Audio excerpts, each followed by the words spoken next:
मैं वीडियो की तरफ आने से पहले आपको इस माह की एक्टिविटीज के बारे में बताता चलूं। आप सोशल मीडिया से अर्निंग कैसे कर सकते हैं, अपने फॉलोअर्स कैसे बढ़ा सकते हैं। हमारा सोशल मीडिया इन्फ्लुएंसर का कोर्स इस वक्त जारी है। स्विफ्ट एमबीए का 36 दिन का कोर्स 1 मार्च से स्टार्ट होगा। इसमें एमबीए के 48 थ्योरीज पढ़ाई जाएंगी और आप किसी भी उम्र के इंसान हैं और आप अनपढ़ ही क्यों ना हो, आप ये कोर्स कर सकते हैं। हमारा अगला मंथली सेशन 13 मार्च को लाहौर में होगा। इसका मौजू होगा goal setting and time management. आप इन नंबर्स पर राब्ता करके अपनी सीट रिजर्व करवा सकते हैं। मेरे पास चंद दिन पहले एक नौजवान आया। उसका दावा था, मैंने मैट्रिक के बाद अपने घर वालों से 1 रुपया नहीं लिया। मैं अपनी फीसें भी खुद अदा करता हूं, कपड़े, जूते और बैग्स भी अपनी जेब से लेता हूं और बाकी तमाम अखराजात भी खुद उठाता हूं।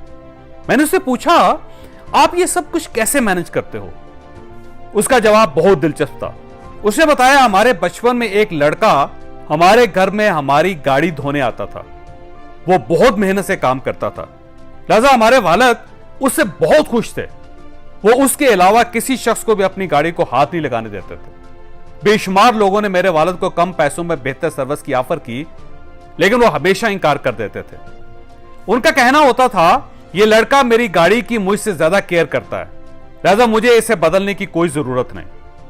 वो लड़का गाड़ी साफ करने के साथ साथ एजुकेशन भी हासिल कर रहा था। मैंने उससे 2 बातें सीखी। एक, दुनिया का कोई काम छोटा या बड़ा नहीं होता, काम अच्छे या बुरे होते हैं। आप कोई भी अच्छा सा काम सिलेक्ट कर लें, आपकी मेहनत उसे बड़ा बना देगी। दूसरा, इंसान जब छोटे काम करके पढ़ाई करता है या कामयाब होता है तो उसके पास दूसरों को सुनाने के लिए कहानी होती है। बाप के पैसों से तालीम हासिल कर लेना, वालिद की फैक्ट्री या दुकान में बैठकर पैसा कमा लेना, यह क्या बात हुई? इसमें दूसरों को बताने या सुनाने वाली क्या बात है? यह कहानी अभी जारी है। स्टोरी की तरफ आगे बढ़ने से पहले आपने अगर अभी तक हमारा चैनल सब्सक्राइब नहीं किया तो आप ये सुर्ख निशान और बेल आइकन दबा दीजिए ताकि आप बिजनेसमैनों और लर्नर्स की 14 लाख की इस कम्युनिटी में शामिल हो सके। इस लड़की की कहानी यकीन कीजिए इतनी दिलचस्प थी कि हमने ये कहानी सुनकर पाकिस्तान में पहली मर्तबा स्विफ्ट एमबीए मुतारफ करवाने का फैसला किया। आपको पाकिस्तान में एमबीए करने के लिए कम से कम 8 से 10 लाख रुपए सालाना चाहिए होते हैं और कम से कम 2 साल दरकार होते हैं। यह एक इंतहाई महंगा और लंबा मंसूबा होता है। हमने इसका एक आसान सा हल निकाल लिया।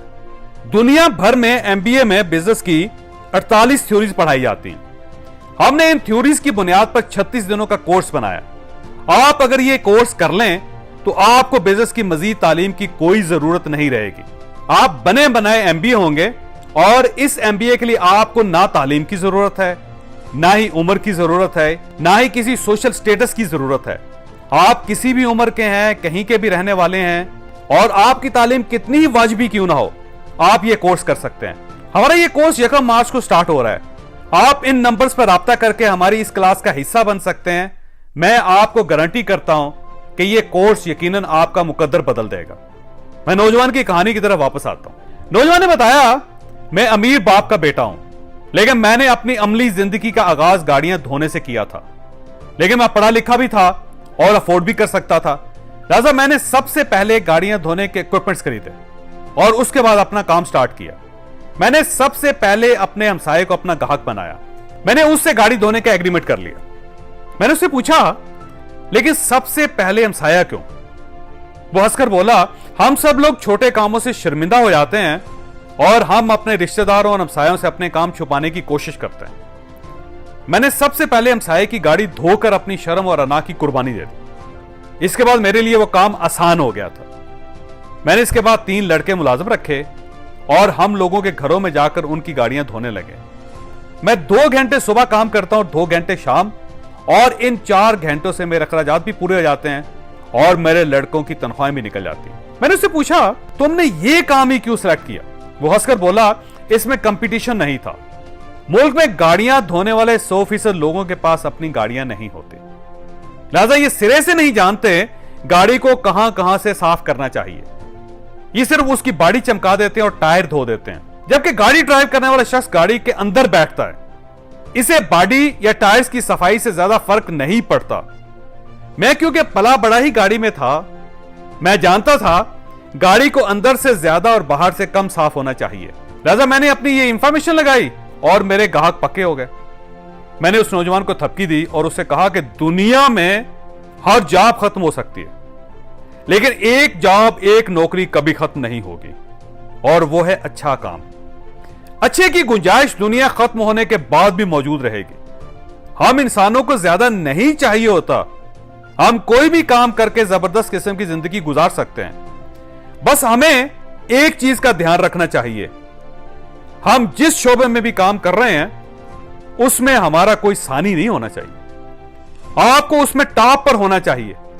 आप ये याद रखें, ऊपर की जगह हमेशा खाली होती है और उस जगह सिर्फ वो शख्स पहुंचता है जो अपने काम में एक्सपर्ट होता है। आप एक्सपर्ट हो जाएं और इसके बाद तमाशा देखें।